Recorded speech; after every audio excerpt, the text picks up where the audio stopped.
All right, today we're diving into a country that just completely flips the script on what you'd expect. We're talking about a nation that's smaller than Connecticut, but somehow it's become a massive player on the world stage. So how on earth did Qatar, this unlikely giant, make that happen? Okay, let's get into it. First things first, just get a load of this contrast. In terms of sheer size, Qatar is tiny. You could drive across it pretty quickly. But its influence? Whoa, it's a total heavyweight. They just hosted the FIFA World Cup, only the biggest sporting event on the entire planet. This right here really says it all.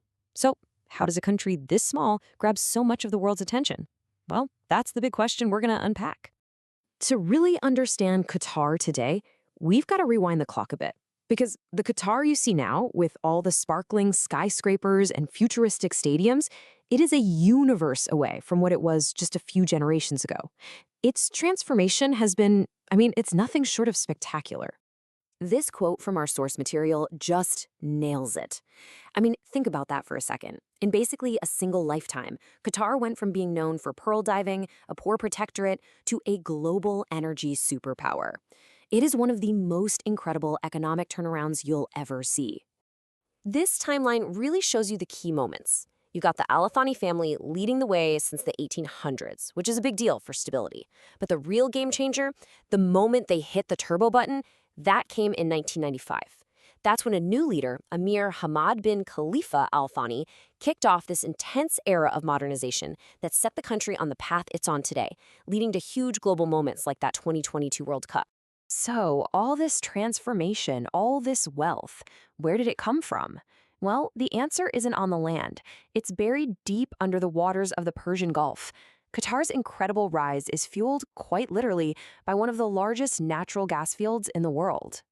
And that makes Qatar a true hydrocarbon superpower.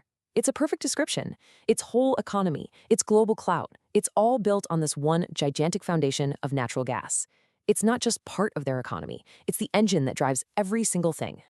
And what an engine it is. Look at this number.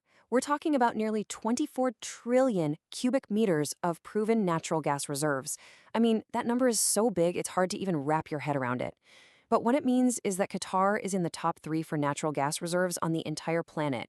That gives them enormous power in the global energy game. So what does all that gas money mean for the people there?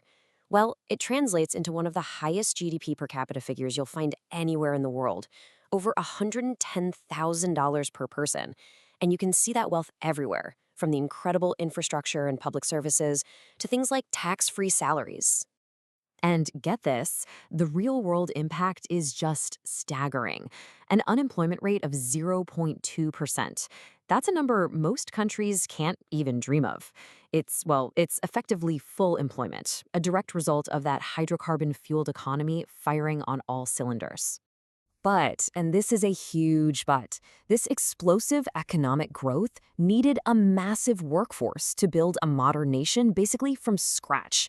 And that has created one of the most unique and complex demographic situations anywhere in the world. Which leads to a really interesting question you might be asking yourself right about now. When we talk about the people of Qatar, who are we really talking about? The answer is probably not what you're thinking. Just look at this. This chart tells an amazing story. Native Qataris, they make up just under 12% of the population in their own country. The overwhelming majority, almost 90%, are non-Qatari guest workers who have come from all over the world for jobs. This creates a really unique social dynamic, right? And this massive expatriate workforce, which is mostly men in fields like construction, leads to an absolutely extraordinary gender imbalance. As you can see here, in the main working age group, there are more than 4 men for every single woman. That is a demographic reality that shapes pretty much every aspect of daily life there. So we've established Qatar has the money from gas, and it's brought in the workforce to build its vision. But how does it actually convert all that into real, hard influence on the world stage? Well, it does it by being incredibly strategic, playing the part of a small state that consistently punches way, way above its weight. Yeah, so the key here is that Qatar's influence isn't really about military might. It's become a master of soft power. That is, using its wealth to build influence through things like media, diplomacy, and smart partnerships. You could think of it as a masterclass in winning friends and influencing people on a global scale. And right here, you can see their playbook. These are the tools they use. They created Al Jazeera, a news network that gives them a huge voice across the Arab world and beyond. They act as a key go-between in really complicated regional fights. They bring the world to them with massive events like the World Cup. And, this is critical, they've built a very deep alliance with the United States, even hosting the forward headquarters for the U.S. Central Command. But the leadership in Qatar isn't clueless. They know their natural gas isn't going to last forever. You can't build a permanent future on something that will eventually run out. So, what's the plan for when the gas starts to dwindle? Well, this is their answer. It's called the National Vision 2030.